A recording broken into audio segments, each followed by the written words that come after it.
everybody, and welcome to our Talking RV Tech Talk. Normally, we have a little motorhome going over the world, and we're kind of winging it today a little bit. Chuck, our normal prompter, is got the walking pneumonia, but I was kind of on the way over here. I heard a song. I don't remember who sang it, but it was the Rockin' Pneumonia and the Boogie Woogie Blues. So I think that's what Chuck has, because he's kind of from that era. But I'm your host, Dave Solberg. Welcome. Yes, there's my laugh track. I'm here with the Simpsons, but not the ones that you probably are thinking of. I've got Dustin, and Ashley is behind the scenes with us from the California RV Specialties out in Lodi, California. We are going to be giving a mug away again. I see Terry Hayes is here. Glad you're back with us, Terry. Hopefully we've got I invited a couple people today that I've gotten some questions on. One of them you probably saw, the Aldi heater version. So I think Calvin might join us today. And Barbara's got I just say there's Barbara. I was just going to say Barbara's got to join us. Good evening, Barbara. Your timing is perfect. We're talking that you need to show up as well. So we're going to do the mug giveaway again today, but you don't have to do the hashtag mug on thing. Anybody that posts like you guys are doing now is eligible for that, but Barbara did it anyway. Mug shot. just because it was starting to pop up so much, and we kept saying it last time. And so anyway, we'll anybody that posts is going to be in for the drawing for the RV Travel Adventurers mug. Lana from Greenville, North Carolina. Great. Thanks for joining us.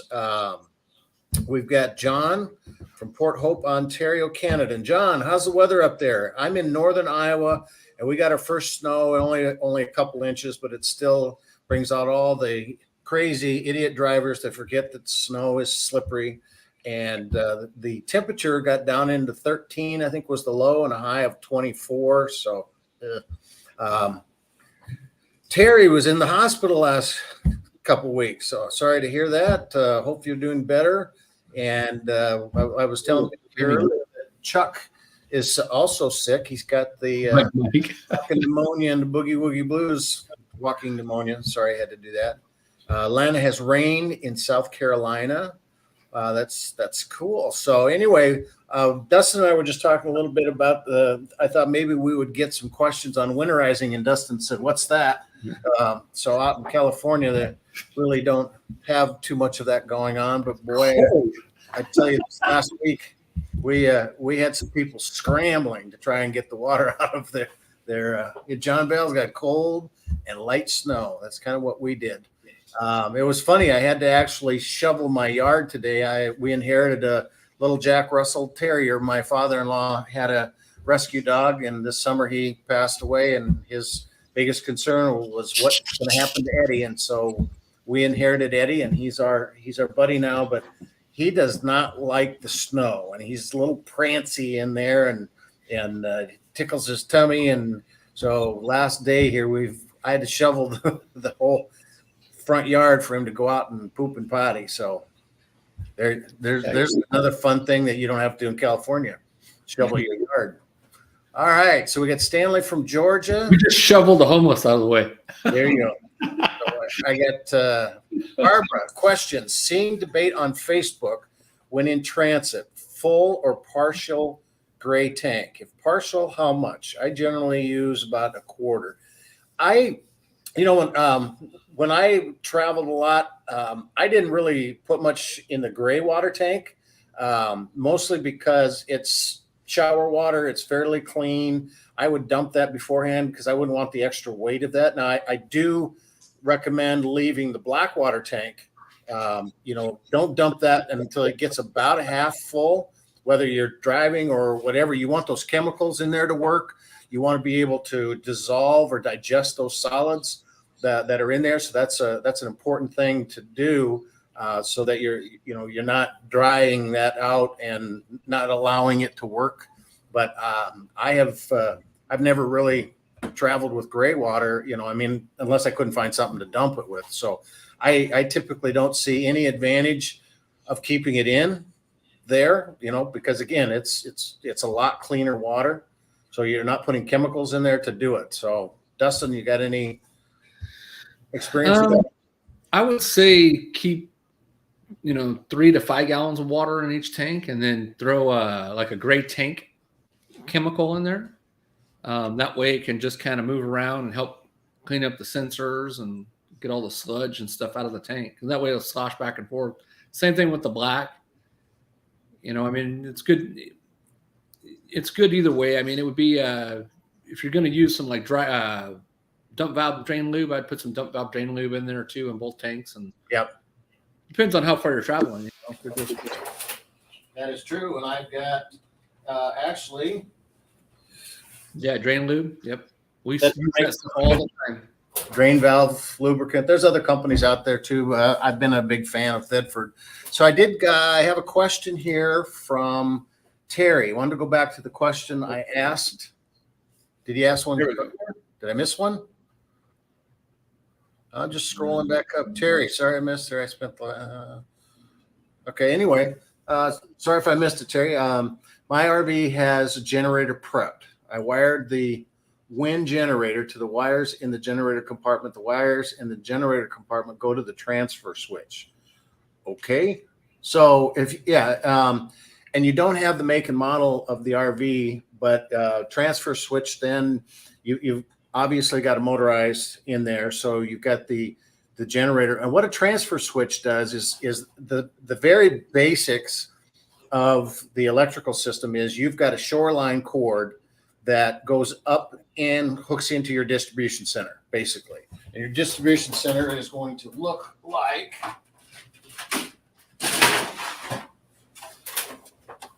this. So you've got wires coming in the back. This happens to be one that has the converter or the lower deck charger right with it. There are some that are separate, and they would have their own separate converter. So anyway, the very basic or the cheapest version set up there, you've got a shoreline cord that comes off of that distribution center, and you plug it into the shoreline. And like you would see back over in the corner here, you see this campground style setup. Now, if you have an onboard generator, then you have to unplug that and go over and plug it into what's called the J box. So in your service center, you will have a square box, and it's just like plugging into the campground. Your generator is going to do 120 volts. It's going to go to the distribution center. Now, the step up from that, Terry, you've got an Arctic Fox fifth wheel, and we see that a lot in the fifth wheels. Most of the time in the motorized as well, is that there is what's called an automatic transfer switch. It's an ATS switch, and it's basically a box, and it's got some levers on the inside of it. And it says, what it's doing is it's monitoring where your power is coming from. So if you start the generator up, that is the default of the most ATSs, is that it will switch over and pull from there. So you literally do not have to take your shoreline cord and plug it into your generator box. It's the generator is wired to your ATS switch, automatic transfer switch. And then you still have the pigtail sitting out there, that shoreline cord that you can plug into the shoreline. So you have no plug-in in the service center. So that, I think that's what your question is. And so it should just automatically sense what power source is coming in, and and basically that box is a Y. You got your shore cord, you got your gen power. All it's doing is distinguishing with basically a point system who's got power first, and then on the other end of the Y is just out to the circuit panel. Okay. So he shouldn't have to do anything else to it. Okay, so you got, Terry, a little more information. Was it a 50 amp? Yeah, 50 amp. Got a 50 amp RV. The wires from the transfer switch then goes to the EMS, which is an emergency energy management system. Yeah. And then to the Victron Multi+2. And we were talking about the Victron is a charge controller, correct? Zach was the one that was, because we had the same question last week about a Victory, not the same question. We had a question about a Victory, and we were pretty sure it was a Victron. But that was a charger soling system. Let's see, last time I said you did it wrong, but I think I miscommunicated. And I'm sorry, I don't remember talking about this beforehand, but That was 2 weeks ago. 2 weeks ago. I don't know what I had for breakfast. So no, I missed breakfast. Yeah, but so that your generator needs to go to that transfer switch because it needs to, like Dustin said, the Y, which leg is it going to? And it's a series of relays that simply, up and down and send one way or the other. And so then after that, depending on what you have for solar panels and a charging system and that Victron, that's usually what Keystone is using in their system is their controller. Converter. So, and it's probably WIFCO. He's probably got a WIFCO transfer switch. He's probably got a WIFCO. All right, let's go down and find. Barbara talked about the debate, cold and snow, already winterized. Most of us up here are too. How do you? Okay, here's. Okay, how do you get on? I see you. Well, and I think I think Henry, what you're talking about is the monitors are on. None of the participants are on, live with a camera or anything like that. You're watching through Facebook and I think you are on Facebook. So you're able to ask questions down in the bottom. So, but you're not linked. I'm not liked in. I think LinkedIn is. So if you can see us and hear us. Dustin and I are the only two on live. Everybody else is on either Facebook, YouTube, social media, and asking questions through that manner. Okay, so Stanley says, I just bought a new to me 24-foot Class A. Congratulations, Stan, and welcome to the RV Club. I found the info sheet showing the vehicle weight and tire info. I'm wanting to pull an enclosed trailer. I can't find any info about towing capacity or the tongue weight. Where else might I find it? So it depends on the year that you have, but there should be almost every RV motorized has a data plate somewhere in it. If it's a Class A, almost all the time that is on the driver's side wall. Inside. Inside, and it will tell you gross vehicle weight rating. That's the max your vehicle can weigh with all the stuff in it, including you and water and everything else. And then it will have a gross combined weight rating, which is a GCWR. And that is your vehicle, a gross vehicle weight rating, and whatever else you're towing can't go over this gross combined weight rating. That's a start to kind of tell you how much you can tow. It doesn't give you the exacts in it, but if you can find the type of chassis you have, and a 24-footer, it all depends on the model year. There was the Dodge to begin with. That's going way back.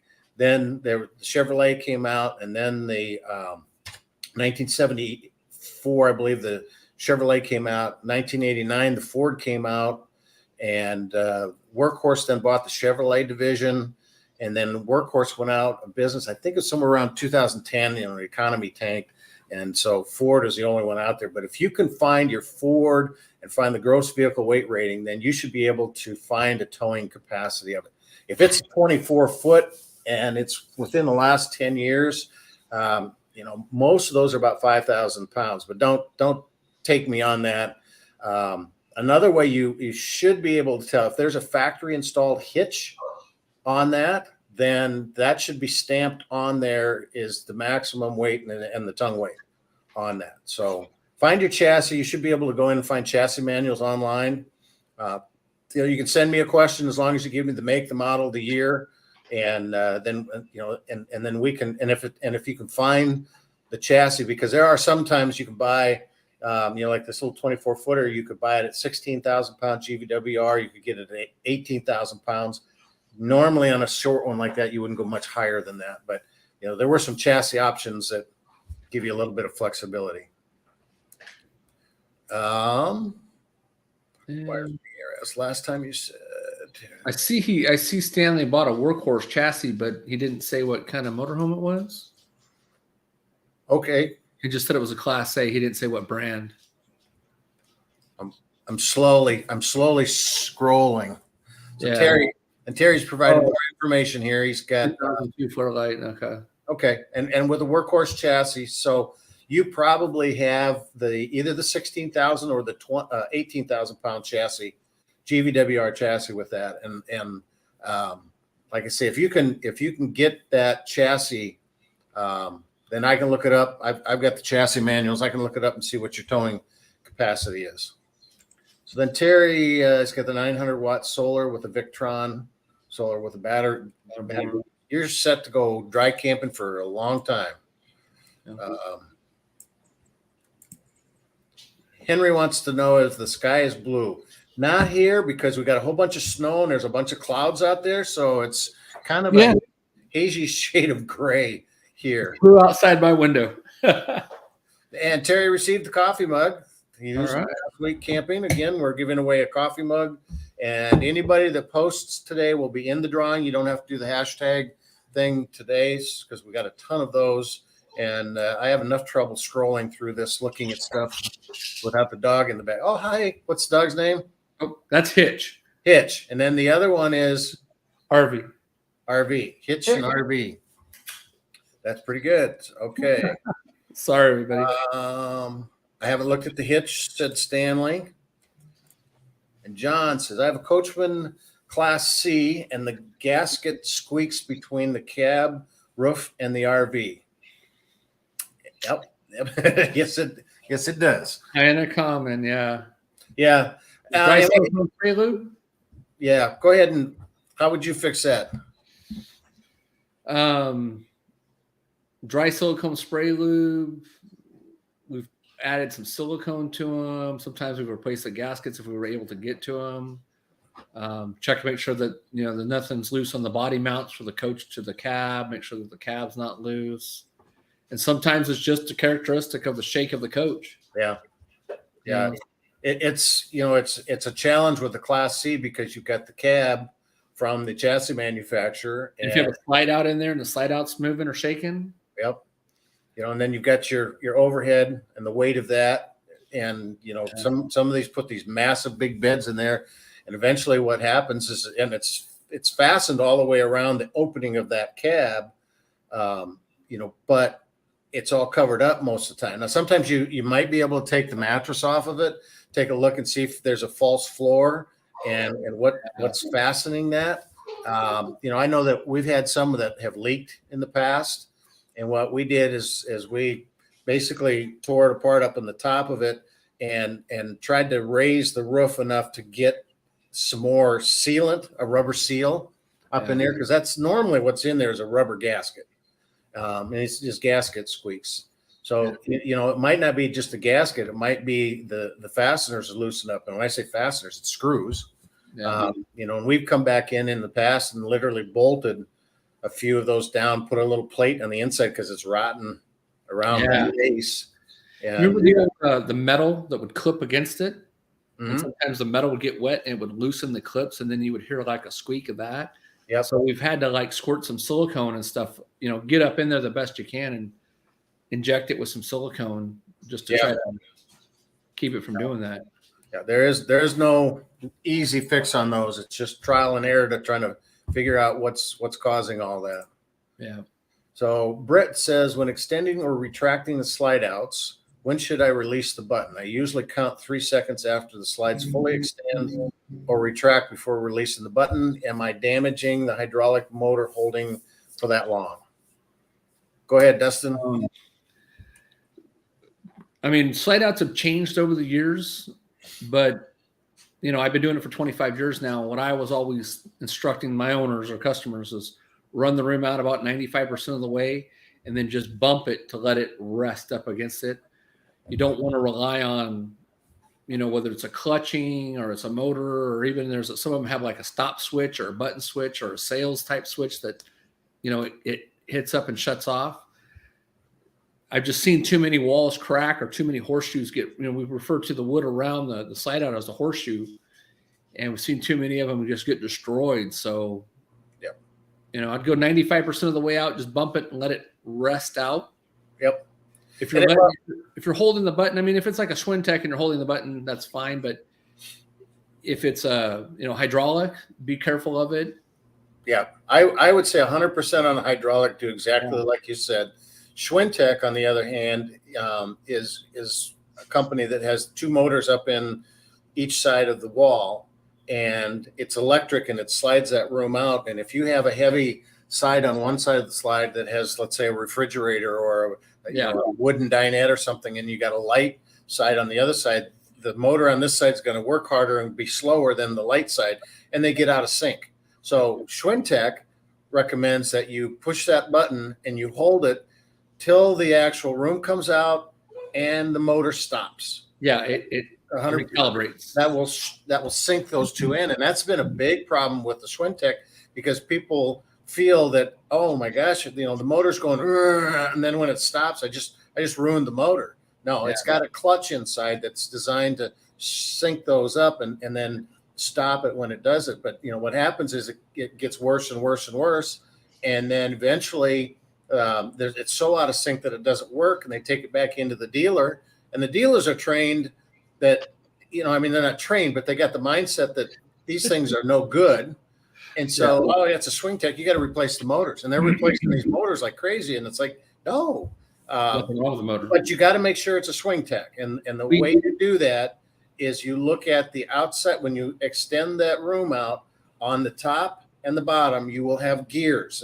There's a track with these little teeth gears in that, and that is a Schwintech design. So take a look at the kind that you have, and know your Slideout. Get to know what kind of Slideout you have.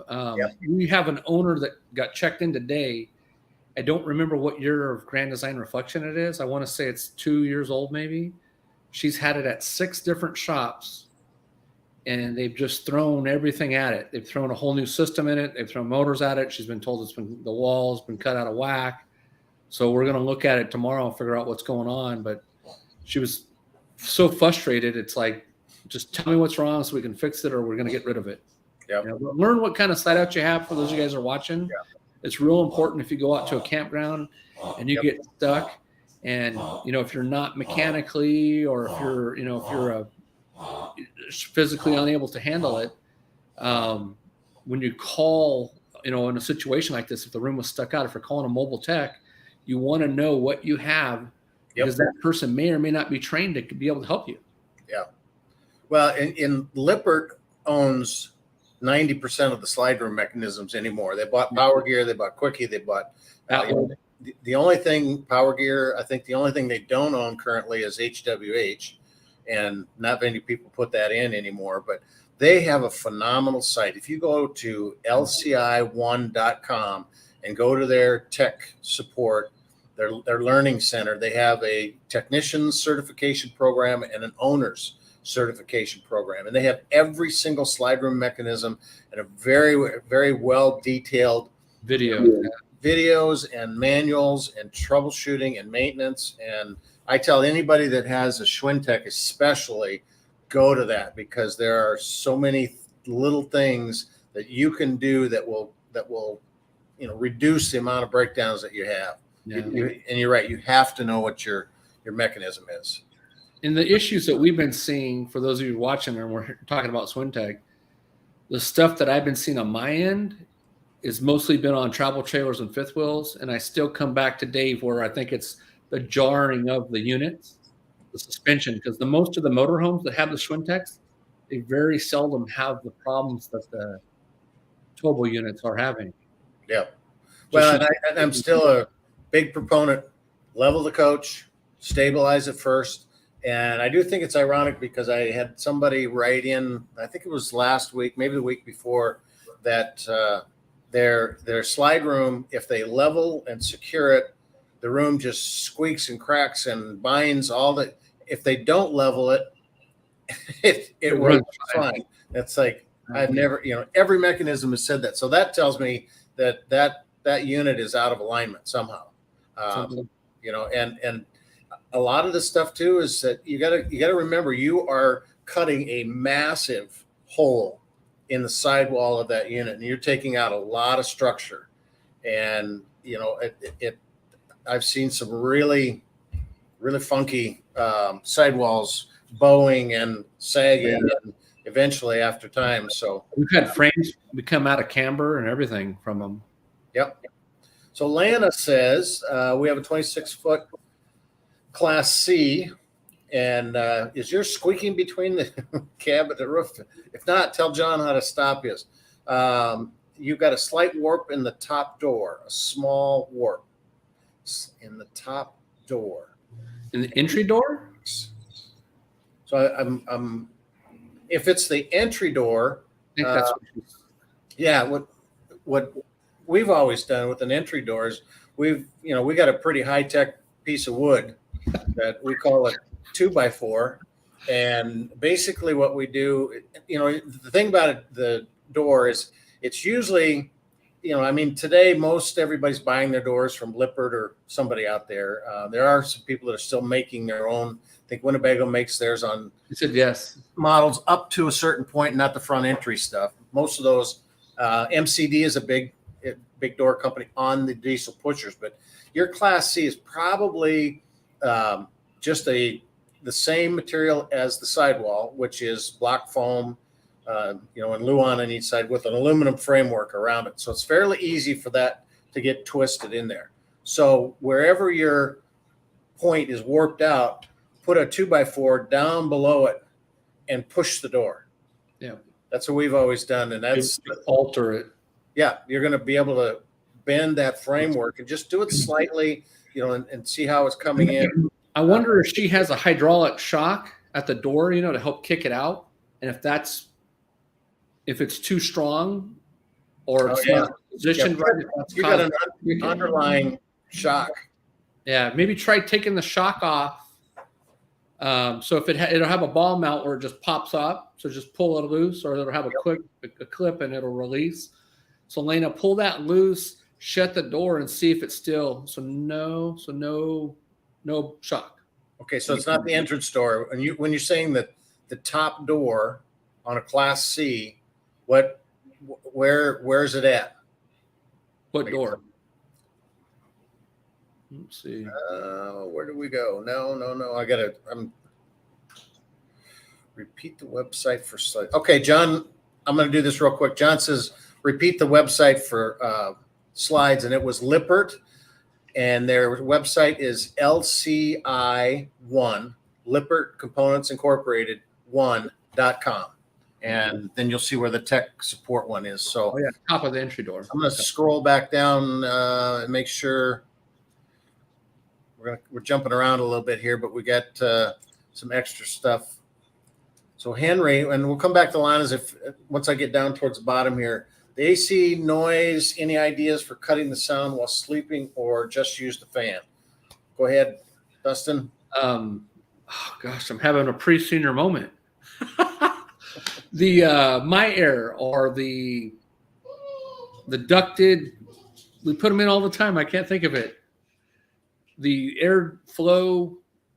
I think it's called airflow. RV airflow. RV airflow is great. It reduces the noise. It increases the volume of flow. So go on to the rvairflow.com, Henry, and check out their videos. Yep. And you're going to see where they've actually done tests to show you like the air volume increases and the noise just cuts it down huge. Yeah. Basically, it's a big insulated.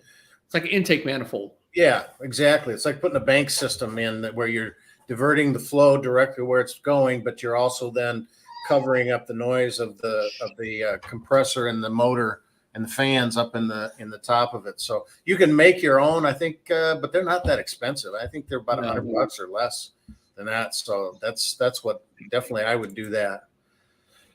How far, James? Put one in, you're gonna love it. This one's yours. This one's yours, Dustin. How far in advance do you need to make an appointment? Sealed and inspected.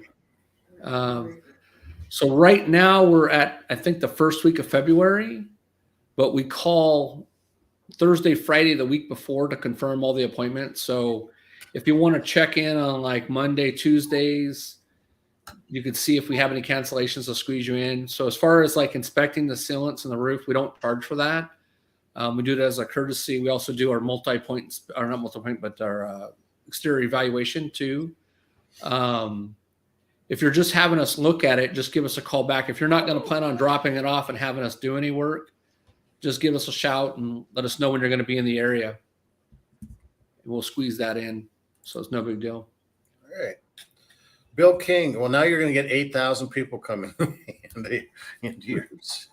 I have a Grand Design. A lot of pictures. Yes. When I walk between one side of the island and the Slideout, I get a creaking sound in one spot. Any ideas what would cause this and how to fix it?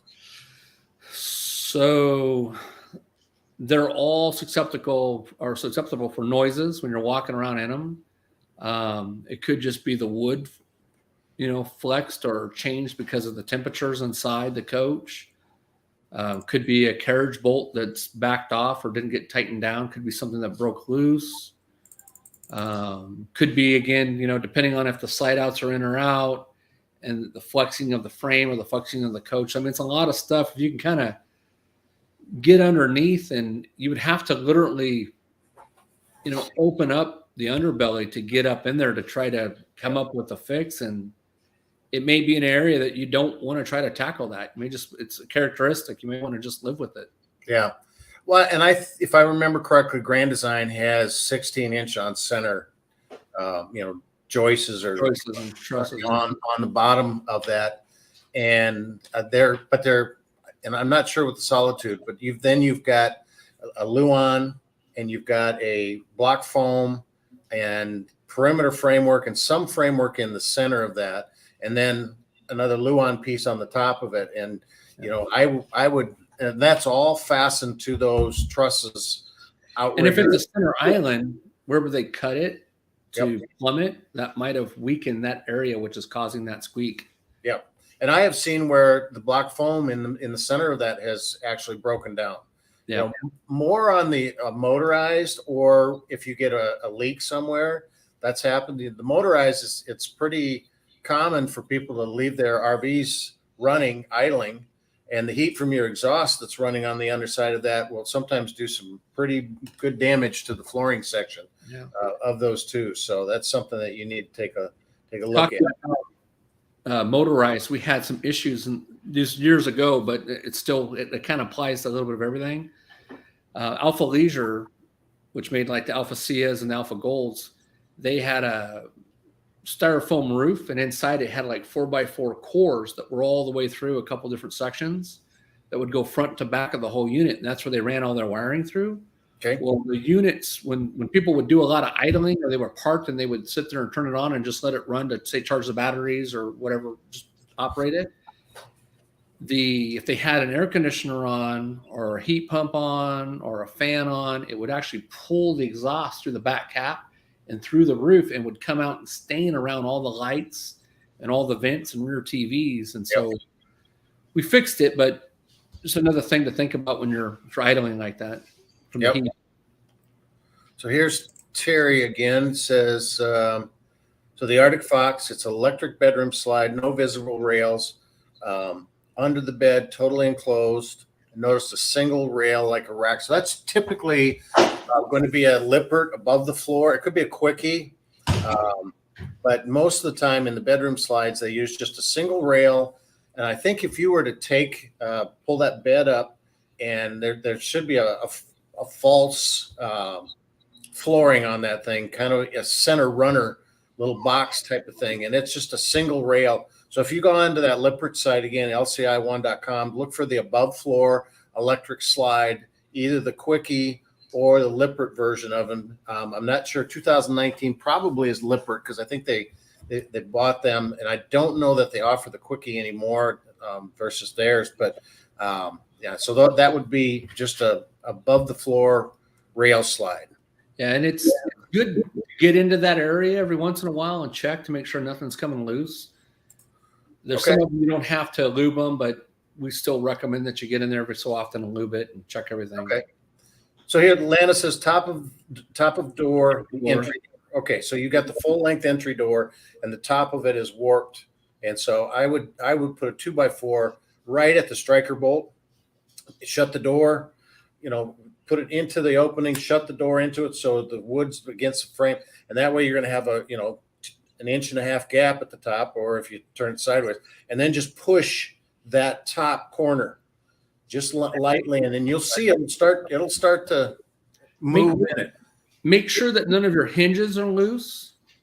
Yep. And so you can even back out the screws on the hinge of the door and see if it scoots in. Right. And then check actually where the door mounts against the walls to make sure that there's no bigger gap across the top versus, if it's nice and tight on the sides. Right. And maybe something to be tightened up. Yep. If you got a window on the top of that door, be very careful about, pushing and flexing hard, because you'll have quite a mess on your hands. So here is Mike says he's got the RV airflow installed. It's great. Yep. We did one before they brought this out. We actually went in and put styrofoam insulation, the block foam insulation with HVAC tape, and kind of made our own little valleys in there. And they came out with that. And I went, duh, that's so much easier. So Mike says our reflection floor in the bathroom squeaks too. It's a feature. There you go. That's right. Yeah. Again, you've got all these components that have been laminated together and they're fastened together. And, I've even seen where it's a weld on the outriggers on the bottom side of it, that's just enough to a hairline crack in a weld that will. Yeah. That's a technical term, by the way. So here is, oops. Show. Why did I? It's me again. Stanley. Does anyone make a retrofit leveling jack system for my motorhome? Bigfoot. Check out. Yeah. Who's that? Check out Bigfoot. Okay. Bigfoot leveling jack system. Yep. They got a bunch of different kits. Just go in and put in your year, make, model, and. Do you sell those? Yep. So they can go to your website and take a look at. It's not on our website, but it's we just refer them to their website. Okay. Yeah, they got a bunch of different versions of it. They've got hydraulic, they got electric, they got kick down, they got straight action. I don't think you can buy direct from them, can you? Yeah. Oh, you can. Okay. They also install them too. Buy from Dustin. Oh yeah. They also install them too. What I like about them is they're all electric control, and each jack has its own reservoir that holds. It's still a hydraulic jack, but it holds its own reservoir next to the jack, or you can offset it from. You can put it near, so you're not having to run hydraulic lines everywhere. Mm-hmm. Okay. A lot of the Sprinters and new Mercedes that don't come with them, you can usually get those kits and add them on. Work out really good. So Billy says the Solitude, and this was the Grand Design we were talking about before that has the squeak, is not a laminated floor. Okay. Well, and I think we may be miscommunicating. When I say laminated floor, I mean like this. It's layered with different components. So you're going to have, and if maybe you're thinking laminate floor like vinyling and stuff like that, it's going to have a Luan top, and they vary.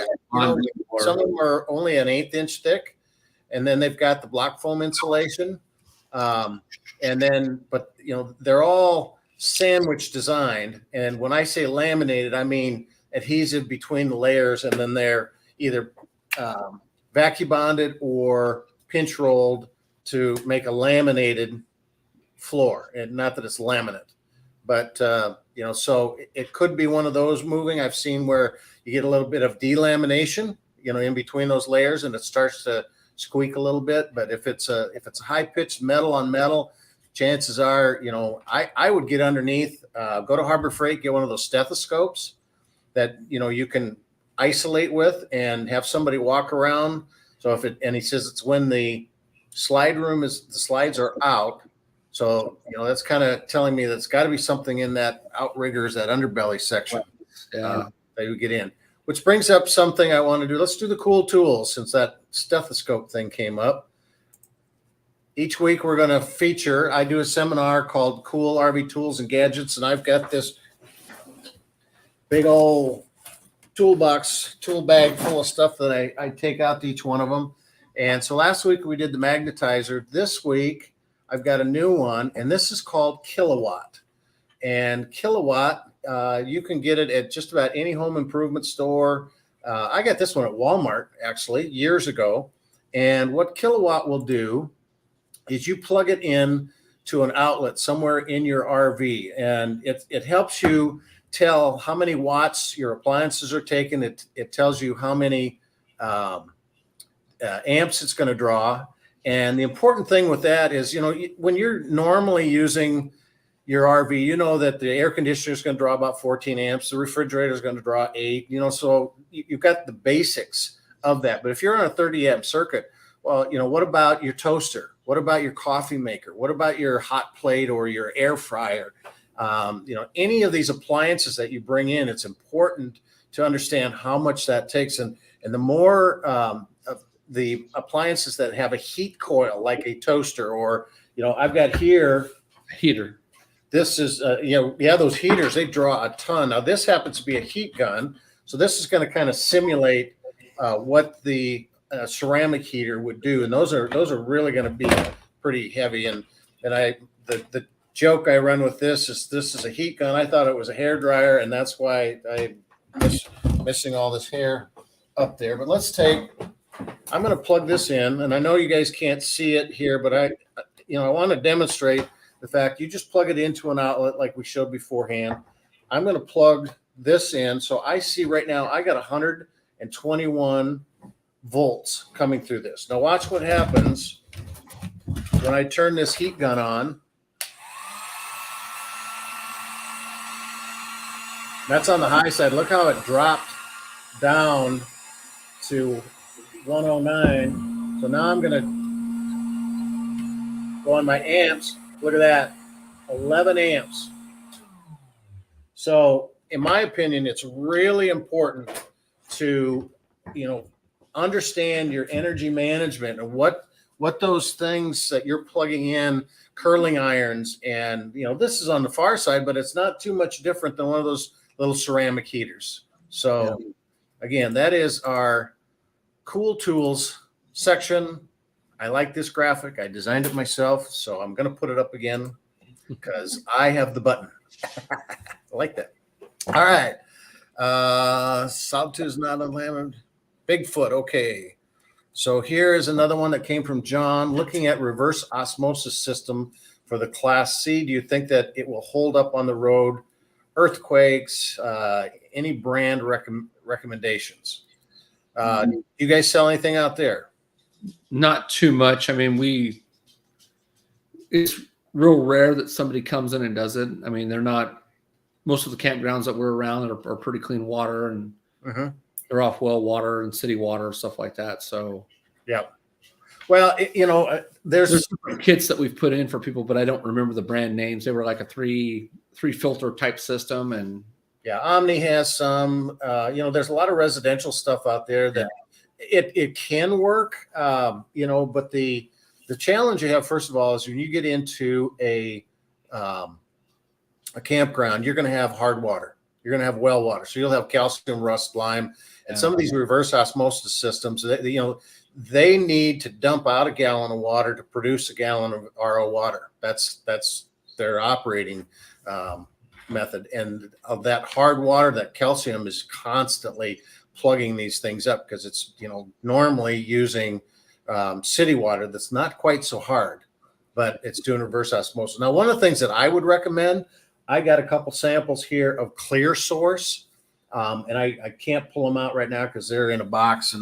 But Clear Source, it has the 2 huge filters, and they won't do reverse osmosis. Yeah, but they will kill 99.9% of the bacteria. Even COVID, they claimed in that it's one of the best filtration systems. So if you're looking just to filter that water to get good, pure drinking water and bathing water and stuff like that, and all the impurities out of it, I would look at Clear Source myself. And it's CLEARSOU.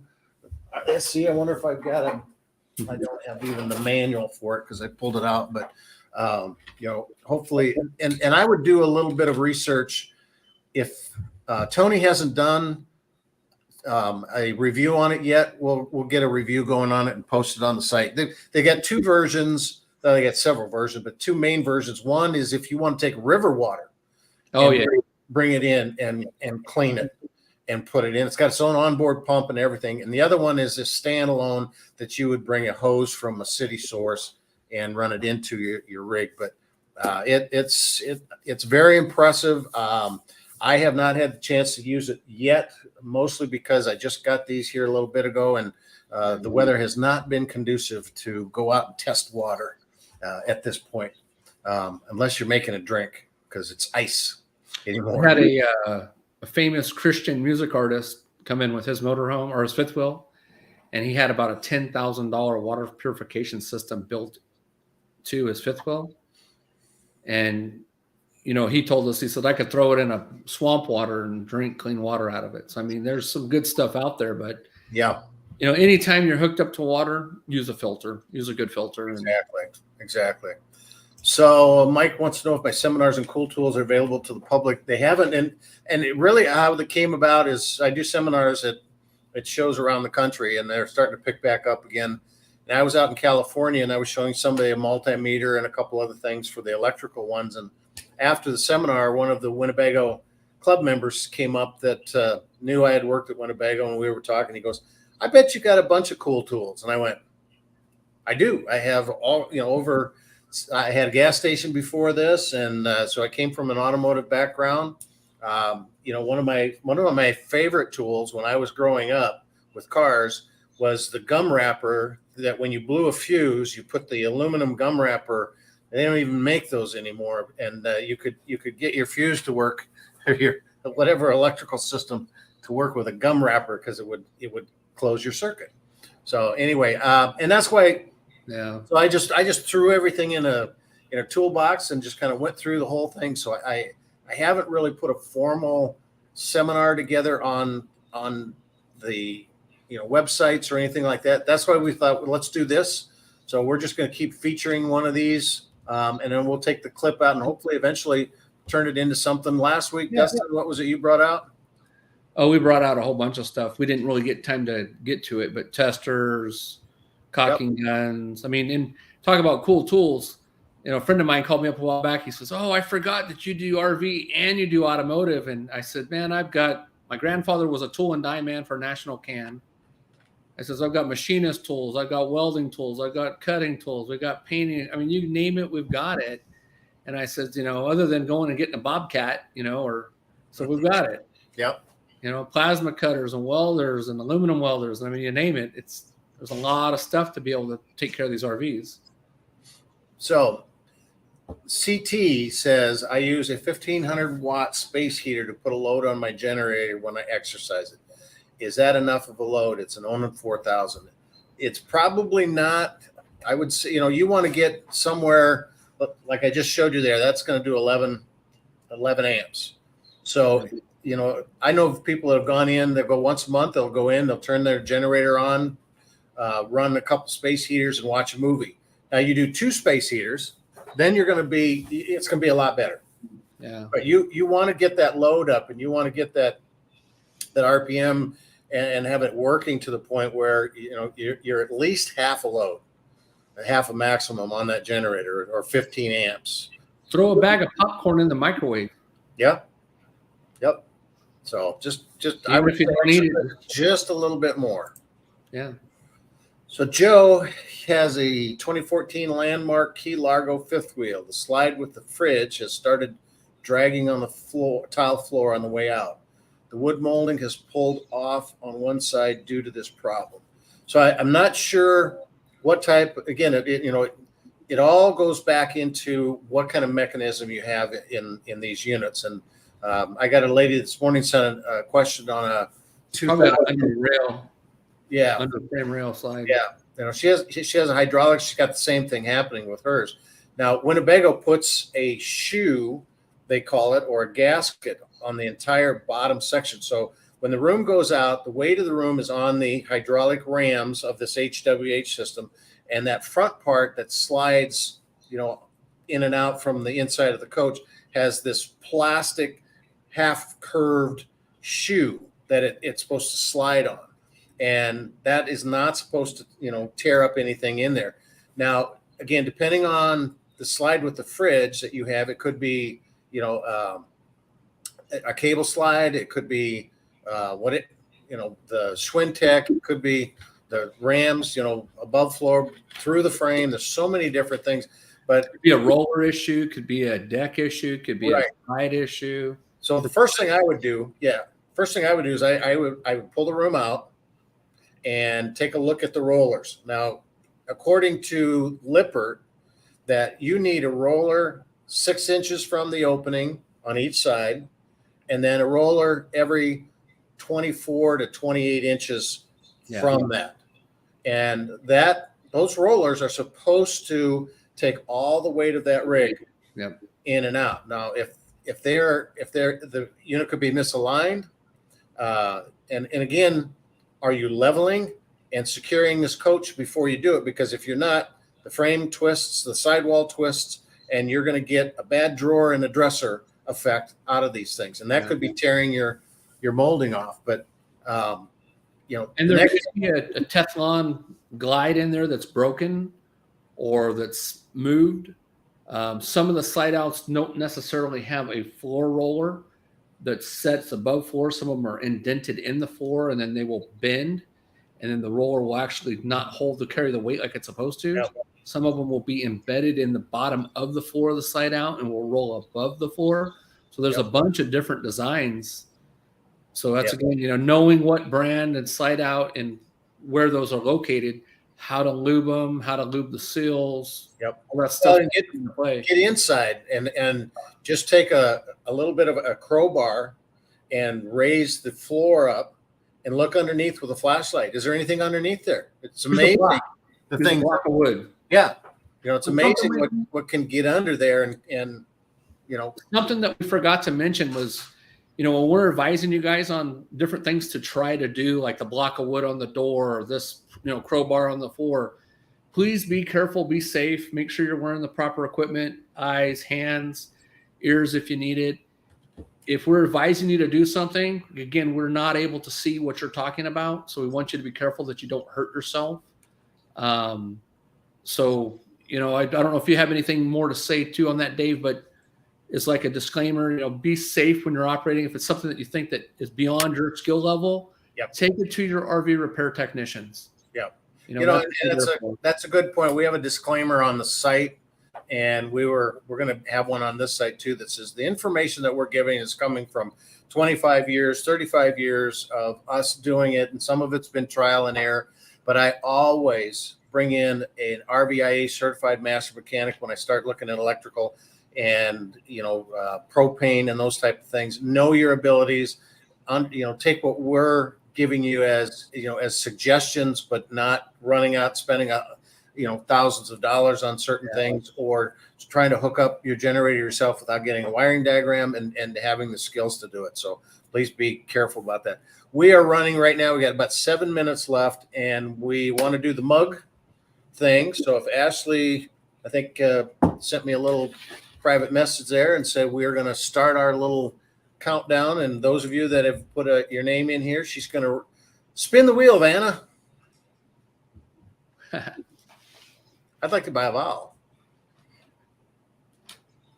Do do do do do do do do do do do do do. Stanley.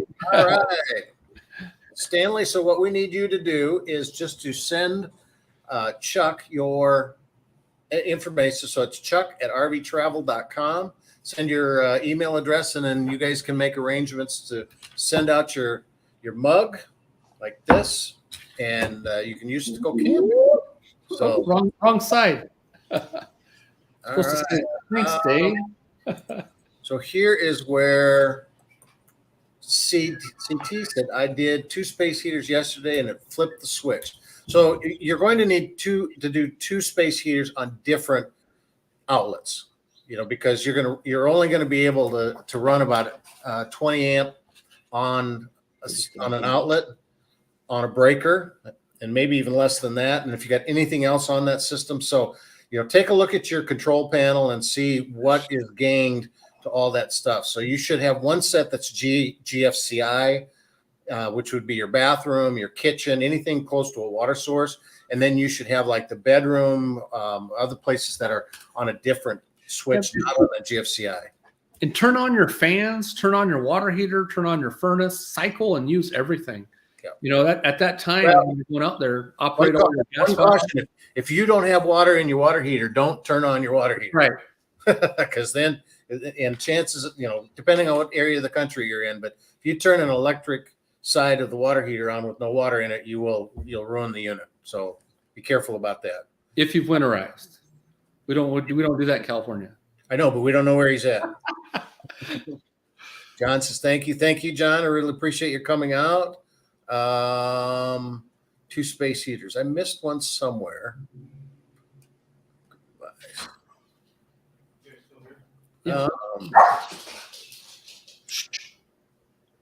And I do not see. Oh, so one more thing that I want to bring up on the right here, the landmark with the dragging on the floor. You know, check your alignment. You know, take a tape measure and find out where are you at side to side, where are you at top to bottom, and do it at the top and the bottom of that rig. Check those rollers, just, you know, and make sure when you run it in and out, are the rollers running? You know, are they turning? And I just came across something a couple weeks ago. Lippert again makes a slide room glide. Yep. Have you seen that? There's a couple places that do. Okay, I haven't seen the other ones, but what it does is it's literally just a glide plastic that would go in on the floor. And There's one too that's made by AP Products, Dave. That's white. That's got like a padded for it, so it sets on the linoleum. Yep. And then there's another one that's a gray material that has like some teeth in it for the carpet. So there's a couple different versions out there. Yeah. You know, so if you can't get it to stop doing that, or it's going to cost you a ton of money, that's a cheap alternative. Just give yourself a glide, something that will allow that to go back and forth with that unit. One last thing, when you crawl underneath the room and you have that slide out room out, like Dave was saying, go in and take all the measurements, see if the wiper seal is you know, more crushed at one side versus the other. That'll help you determine. But we had somebody recently that crawled underneath their room, and they seen the frame of the slide out ram versus the frame of the actual plate that's bolted to the wall. Well, they seen that there was when it was painted, it was aligned when they painted it. So when it got moved to be adjusted, they assumed that they needed to reposition it back to that spot, and they threw their whole room out. So don't gauge that paint off of where it's at. You know, if it's a brand new room and everything's nice and smooth, you could go out there and throw a little spray paint or take a scribe and scratch it if it's in the right, perfect sweet spot to mark it, so you always know back where to put it. But I just didn't want anybody to go underneath there and adjust it to like, oh, I need to put it back here. Yeah, a whole bunch of problems. And what I would recommend, if you go out and you take those measurements and you see that there's something, you know, that's not matching up, go to the website, find out the mechanism, go to the website, take a look at what is acceptable, because there's certain tolerances that, you know, you can have 1/8 of an inch or even 1/4 of an inch in some of those that is okay. And you don't want to start moving stuff around without understanding that. So we're about 2 minutes left. We got one more here that, Michael says that he has a 2018 Keystone with a level up automatic system, and he has a side jack that drifts down slowly while pulling down the road, requiring him to stop and retract the jack every 30 minutes or so. It doesn't do it all the time. Any ideas? So I'm going to assume, 2018, so we're almost 5 years. He's either got a slave cylinder or an actuator that's failing to, you know, close all the way. I would say to go ahead and get like some fork oil, some jack oil from like a motorcycle fork. And there's a procedure on LCI's thing, how to put so much in there. Basically, you're going to suck some of the ATF out of the reservoir, put a little fork oil in.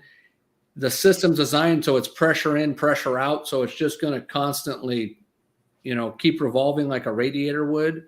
Operate everything. If that jack, let's say there's nothing wrong with it, but the jacks are always up and you haven't been using it enough, low battery voltage can cause that to drop, bad grounds, and then cycle it. You know, if they're not using it, if it's just, say it's, you know, using it 2-3 times a year, or 6 times a year, go out and operate everything and move it. Yep.